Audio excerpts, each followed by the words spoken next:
কিছু কষ্টের পরিমাণ এত বেশি হয় যে প্রকাশ করা যায় না, কাউকে বোঝানোও যায় না, শুধু নীরবে চোখের পানি ফেলতে হয়।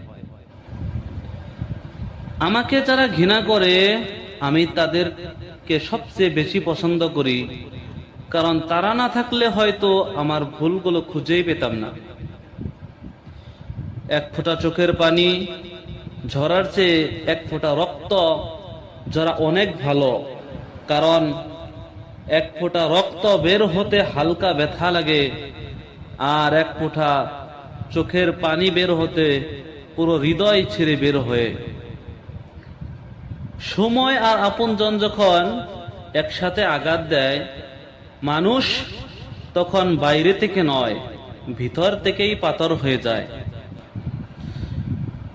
আসলে কি জানেন, বেশি বিশ্বাস, বেশি আশা, বেশি ভরসা, বেশি ভালোবাসা মানুষকে কষ্ট ছাড়া, দুঃখ ছাড়া কিছুই দিতে পারে না।